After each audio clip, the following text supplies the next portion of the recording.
Assalamualaikum guys, it's me Vikram Kumar from Shine Higher Secondary School, Kasmabad, Hyderabad. जी guys, math समझ रहे हैं, continue है। तो हम समझ रहे थे एक्सरसाइज 3.5, तो इसको कंटिन्यू रखनी है, समझनी है। तो पहले आप इस यूट्यूब चैनल को सब्सक्राइब करें, लाइक करें, शेयर करें, कमेंट करें और उसके साथ साथ बेल आइकन को ज़रूर प्रेस करें ताकि हर वीडियो का आपको नोटिफिकेशन मिलता रहे। ठीक है, सो आइए हम समझते हैं। क्वेश्चन नंबर 7 समझेंगे आज की क्लास में। तो क्वेश्चन नंबर 7, एक जस्ट थ्योरेटिकल स्टेटमेंट गिवन है, उसको रीड आउट करेंगे। स्टेटमेंट का मतलब क्या है, किसके बारे में क्या पूछा है, सही है। तो बी रेडी, कंसंट्रेशन से समझने की कोशिश करें, कोई डिफिकल्ट नहीं है, सिंपल है। जस्ट मेन चीज़ है को स्टेटमेंट को आप समझिए एंड देन उसको हम सॉल्व करेंगे।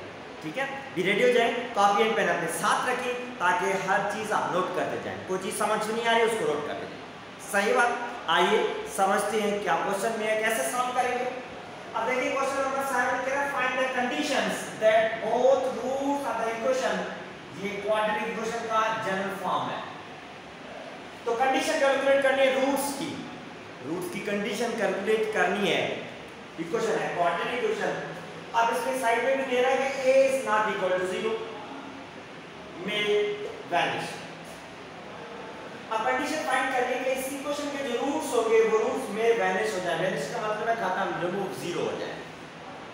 अब क्वाड्रेटिक इक्वेशन है तो क्वाड्रेटिक इक्वेशन के रूट्स कितने होते हैं एसएन में, कितने?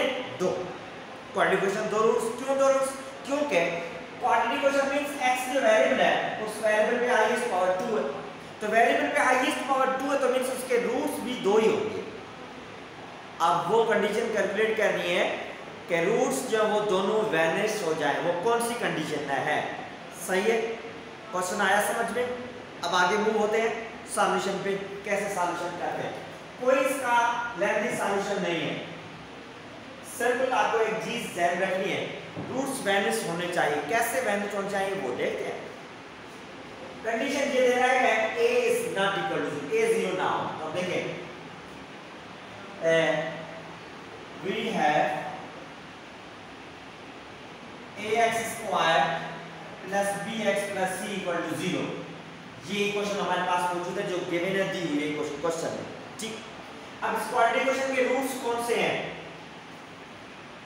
क्वाड्रेटिक इक्वेशन के रूट्स हैं alpha is equal to minus b plus square root में b square minus 4ac whole upon में 2a प्लस माइनस। ये क्वाड्रेटिक फार्मूला पढ़ा होगा, ध्यान में भी होगा आपके। तो क्वाड्रेटिक इक्वेशन है तो क्वाड्रेटिक इक्वेशन का ये फॉर्मूला है minus b plus minus square b square minus 4ac whole upon 2। ये क्वाड्रेटिक फार्मूला है। क्वाड्रेटिक फार्मूला देखिए प्लस माइनस साइन है तो मींस ये रूट्स है। क्वाड्रेटिक फार्मूला मींस ये रूट्स है क्वाड्रेटिक इक्वेशन के। तो प्लस माइनस साइन है मींस ये दो रूट्स है, एक पॉजिटिव एक नेगेटिव। तो यहां पर एक कह रहे हैं alpha and second one is beta is equal to minus b minus square में b square minus 4ac whole upon 2। एक रूट को नाम दे दिया अल्फा, सेकंड रूट को नाम दे दिया बीटा। तो यहां पर प्लस अलग है, माइनस अलग कर दिया, सही है। वैसे हम क्वाड्रेटिक जो फॉर्मूला यूज कर रहे होते हैं उसमें प्लस एंड माइनस दोनों रूट्स यूज होते हैं। ठीक है, तो यहां पर प्लस एंड माइनस दोनों अलग कर दिए ताकि इजीली आपको भी समझ में आए कि क्वाड्रेटिक के ये दोनों रूट्स हैं। ठीक, अब इन दोनों रूट्स को वैनिश करना है। कैसे? a is not equal to 0, a 0 ना हो, बाकी वैल्यू आपकी मर्जी 0 सब्स्टिट्यूट करें, वैनिश करें। ठीक है, कैसे वैनिश करेंगे? सो हेंस रिक्वायर्ड कंडीशन जो है is b equal to 0 and c is equal to 0। ये है सिंपली रिक्वायर्ड कंडीशन। आंसर कुछ भी नहीं, रूट्स वैनिश करने। क्या वैनिश करने, कैसे वैनिश करने? तो देखिए a is not equal to 0, a को 0 नहीं लेना। बाकी अगर b की वैल्यू 0 ले लें एंड c की वैल्यू 0 ले लें तो देखिए b की जगह पे 0 एंड c की जगह पे 0 सब्स्टिट्यूट करेंगे, ये कंप्लीटली रूट्स आपके वैनिश हो जाएंगे। तो ये है रिक्वायर्ड कंडीशन। अगर b एंड c दोनों को हम 0 सब्स्टिट्यूट करेंगे तो इस क्वाड्रेटिक इक्वेशन के दोनों रूट्स वैनिश हो जाएंगे। क्वाड्रेटिक इक्वेशन चाहे किसी भी फॉर्म में हो, कैसे भी हो उनके रूट्स अगर दोनों वैनिश करने हैं तो इसका मतलब आपको बी एंड सी दोनों की वैल्यूज को 0 सब्स्टिट्यूट करना है, रूट्स वैनिश हो जाएंगे। सही है, आई बात समझ में? तो सिंपल था ये इसकी कंडीशन भी, ठीक है, और कुछ भी नहीं है। सही गाइस, ना क्वेश्चन नंबर 8 समझिए, 7 के बाद 8 है। 7 एग्जैक्टली जे 7 अगर आपको समझ में आ गया तो 8 भी उसी टाइप का है, उसी बेस से समझेंगे। मगर यहाँ पर for what values of p and q, p की वैल्यू एंड q की वैल्यू पूछ रहा है। For what value of p and q will both roots of the equation, ये इक्वेशन है वैनिश, ठीक है। आगे बात समझ में? प्रीवियस क्वेश्चन हमने क्या समझा था, कंडीशन फाइंड करनी थी, जनरल क्वाड्रेटिक इक्वेशन गिवन थी, उस क्वाड्रेटिक इक्वेशन के कह रहा था दोनों रूट्स वैनिश हो तो कौन सी कंडीशन के हिसाब से वैनिश हो।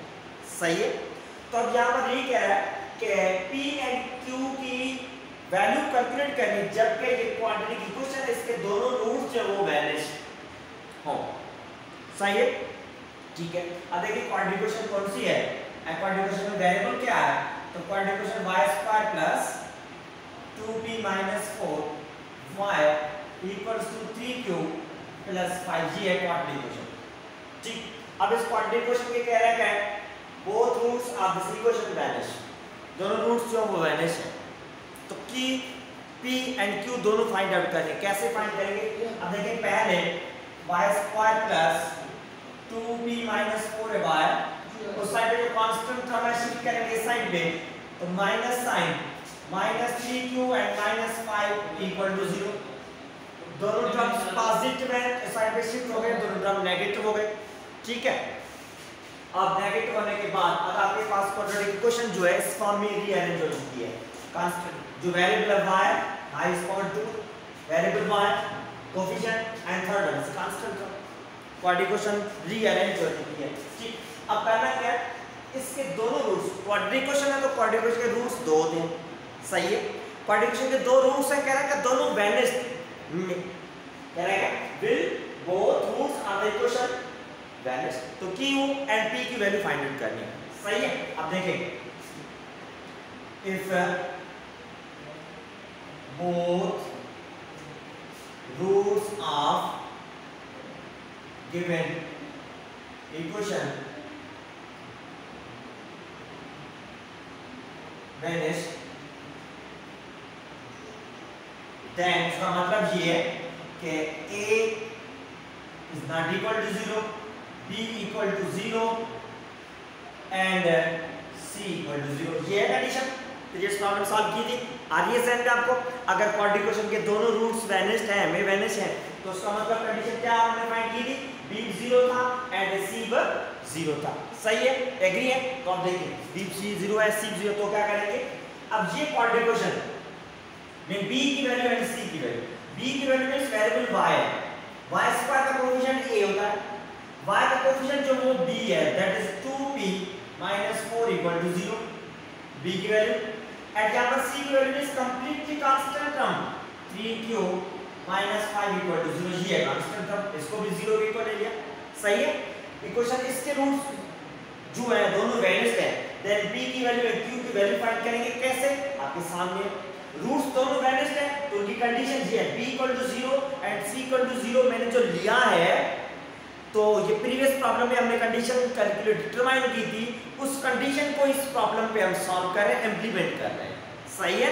तो अब p फाइंड करना है, तो 2p के साथ 4 माइनस में उस साइड में 4 प्लस का हो गया एंड p के साथ 2 अब मल्टीप्लाई हो रहा है तो उस साइड में ये 2 आ गया डिवाइड में, so p equal to 4 divided by 2 means 2, ये एक p की वैल्यू रिक्वायर्ड है, सही है।